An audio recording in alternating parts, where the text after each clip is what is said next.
자, 2020년, 달라지는 부동산 제도에 대해서 한번 설명을 드릴게요.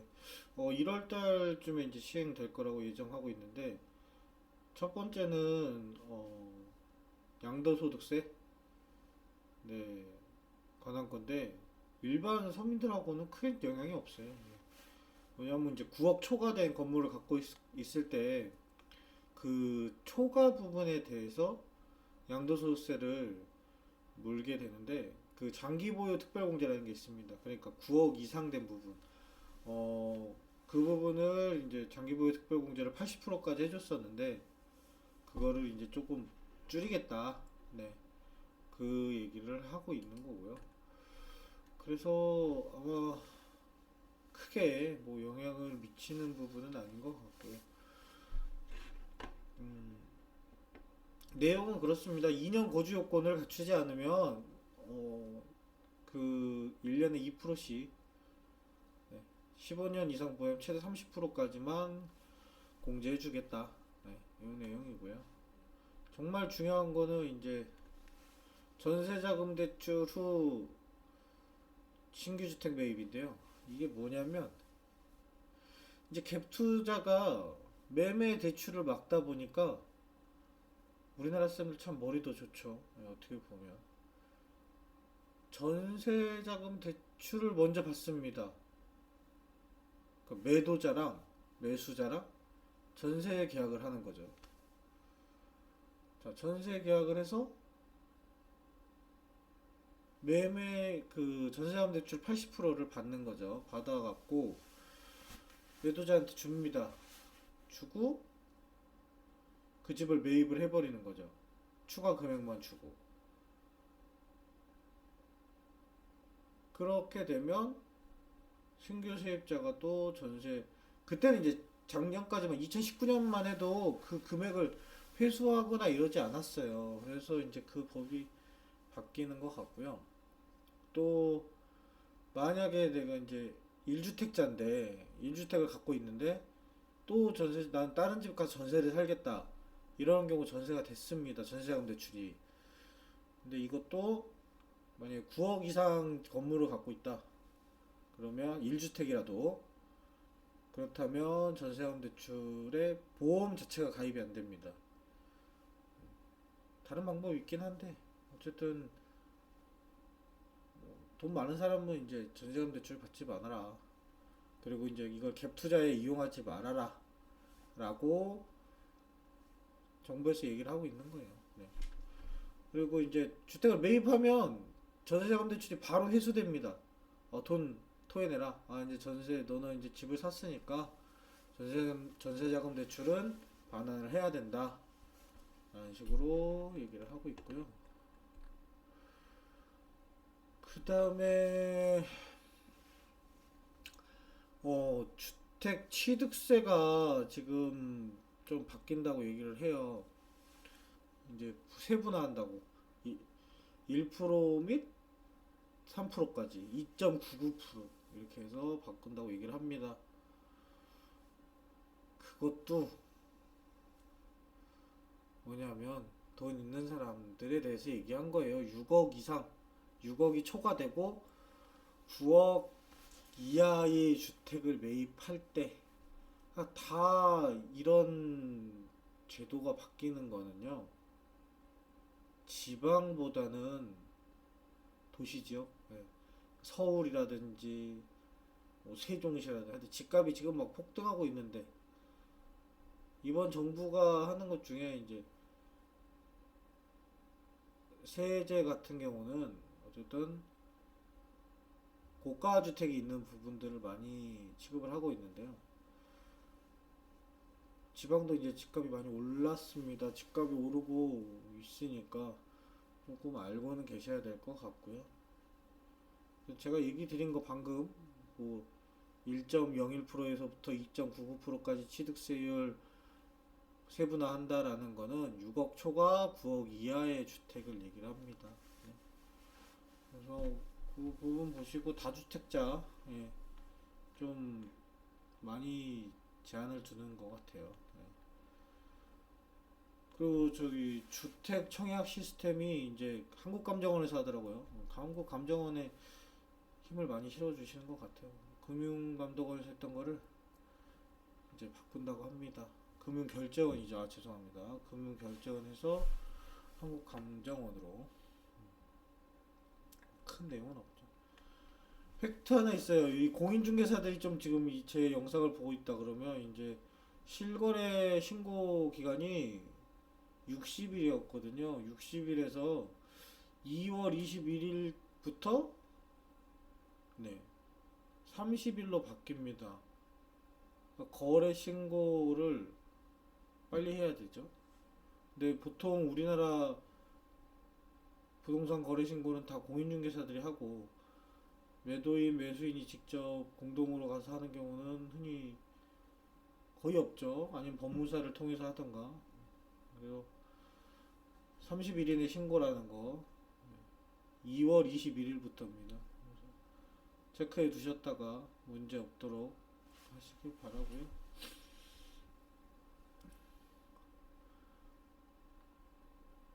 그 다음에 뭐가 있냐?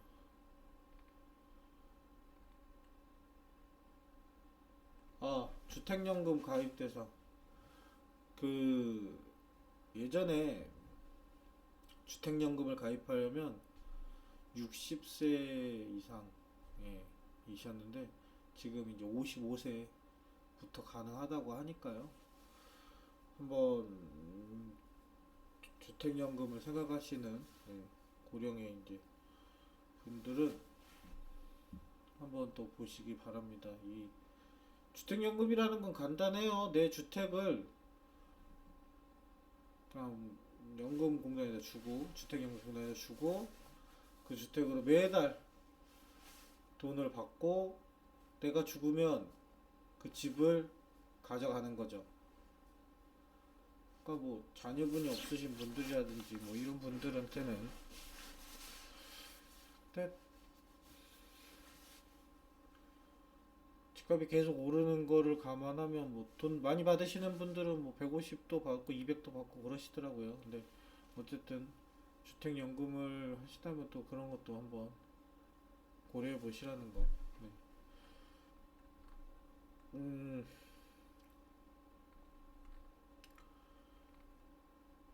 아, 그리고 제일 이제 좀 이슈되는 부분이죠. 연 2천만 원 이하 주택 임대 소득 신고하라고. 작년에 이제 막 이게 뜨끈뜨끈했죠. 5월 달에 합니다. 5월 달에 하는데, 어, 비과세가 아니라 신고하시면 돼요. 연 2천만 원 이하면 뭐 내가 10만 원 받았다, 20만 원 받았다, 뭐 200만 원 받았다. 신고하시면, 음, 그거에 대해서 이제 세금 나옵니다. 세금 나오는데, 그래도 주택임대사업자 세금보다는, 네, 적지 않을까요? 뭐, 우리 한 1년에 소액으로 받으시는 분 있습니다. 뭐, 월세방 한 칸에 1년 많이 뭐, 30만원, 40만원 받으셔서 500만원도 안 되는 거, 그거 신고하라고 하는 건데, 제가 볼 때는 좀 너무 하지 않나라는 생각도 듭니다. 네. 그 어르신들이 많거든요. 예전 다가구에 방 한 칸, 두 칸 이렇게 세주셔서 월세 받으셔서 그거로 생활하시는 분들인데, 그걸 가지고 또 소득세를 뗀다는 것 자체가 좀 그렇고, 그래도 어쨌든 신고하셔야 돼요. 네, 신고하셔야 되니까 그 소득세만 신고하시면 됩니다. 크게 걱정 안 하셔도 되고요. 만약에 정 이도저도 모르겠다, 이천 사시는 분이신데 모르겠다 그러면 저희 사무실로 오세요. 네, 그럼 제가 또 도움 드릴 수 있으면 드리도록 할 거고요. 그 5월 달에 시행한다는 거. 네.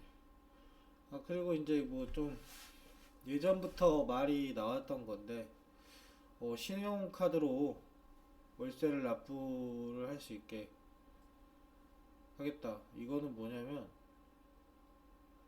뭐 핸드폰 요금하고 비슷한 내용인데, 이번에 신한카드에서 그걸 만든다고 해요. 하는데 이게 현실이 될지는 솔직히 모르겠어요. 그러니까 카드로 월세를 납부한다 이건데 누이 좋고 매부 좋고 신한카드 카드 회사 좋고 이거죠. 뭐냐면 어쨌든 카드 회사는 수수료를 떼려고 할 거고 임차인은 뭐 따박따박 월세 이체 안 해줘도 되고 임대인은 연체될 일 없으니까 좋고 이런데 그게 계속 할 수 있을지는 이제 지켜보는 입장인 거죠 서로가. 네. 그래서 그게 올해 나온다고 합니다. 뭐 발행이 될 수도 있고 한번 사용해 봐야 될 것 같아요. 어떤 장단점이 있는지를 사용해 보고 또 말을 해야 될 것 같고요. 도시공원 일몰제라는 게 이제 7월부터 한다 그러는데 이게 뭐냐면 일몰제라는 게 다른 게 아니라 우리나라가 이제 녹지를 참 소중히 여기는 나라죠. 그래서 공원 지정을 많이 해놨어요. 이천도 있습니다. 요번에 이제 풀리죠. 이천 풀리는 데가 어디냐면 양정역고 뒤편에 그러니까 송정동 넘어가는데 그쪽으로 공원이 이제 해제가 되면서 뭐 풀린다고 해요. 근데 이게 뭐 장단점이 있습니다. 공원으로 묶여있던 땅을 갖고 있던 사람들은 개발된다니까 뭐 좋다고 그럴 수도 있고 어쨌든 오래 묶어놓는 거는 그 하여튼 좀 안 좋은 것 같아요. 제가 볼 때는 이번에 뭐 진리지구도 풀린다는 얘기가 있습니다. 그래서 10년을 묶어놓고 어쨌든 지금 풀어주는 게 다행이라고 생각을 하고 도로 계획을 이제 그 공지를 한 것 같아요. 하여튼 그런 부분이에요. 도시공원 일몰제라는 건 도시공원 해놓고 20년 넘도록 공원도 안 만들고 아무것도 안 하고 그냥 내 방치해 둔 거 그거 이제 풀어주겠다는 겁니다. 그래서 그 부분 보시면 될 것 같고요. 어, 저희 중개사들도 이제 하여튼 우리 중개사 오늘 계속 압박하는 것만 나오는 것 같아요. 한 8월쯤에 이제 이거 한다고 하는데 뭐냐면 허위 매물. 네. 2천은 허위 매물 그렇게 많지 않아요. 근데 허위 매물 신고해도 이게 걸리기도 쉽지 않아요. 하여튼 뭐 국토교통부에서 이제 허위 매물 모니터링 해서 한다고 하더라고요. 과태료 500만 원씩 최대 500만 원 부과한다고 하니까 그 웬만한 게 아니라 허위 매물을 올리면 안 되죠. 있는 거 있다 그러고 없는 거 없다 그러고 이 가격이 이 가격이라고 얘기를 해야지. 왜 없는 매물이 있다고 만들어서 부동산 시장을 이렇게 교란할 필요는 없죠. 그런 부분이 있습니다. 그래서 허위 매물 올리시면 이제 과장 광고도 마찬가지고요. 근데 이게 마땅한 이 과장이 어디까지인지도 예전에 한번 판례가 있었지만 나타난 게 없어요. 어쨌든 고객들 입장에서는 조금 더 현실적인 매물을 볼 수 있다는 것 같고 그 부동산 펀드 세제 세금 적게 내게 하겠다고 정부에서 이제 얘기하는 건데 그러니까 왜 부동산 그 펀드에 대해서 세금을 적게 받겠다라고 얘기하냐면 지금 은행의 금리가 별로 안 좋잖아요. 그리고 그 은행에 투자하는 사람들이 이제 점점 줄어들고 있단 말이에요. 그럼 그 돈이 부동산으로 가는 거야. 그러니까 은행 이자가 내가 1억을 넣어놨을 때 한 달에 뭐 10만 원이다. 그러면 부동산에서 월세 받으면 40만 원, 50만 원 받으니까 이자 10만 원을 내고도 뭐 한 30만 원씩 남는 거죠. 그렇기 때문에 이제 돈이 다 부동산 쪽으로 몰릴까봐 정부에서 이제 부동산 펀드, 은행 투자 이렇게 하시면 세금을 좀 덜 떼겠다. 그 내용이고요.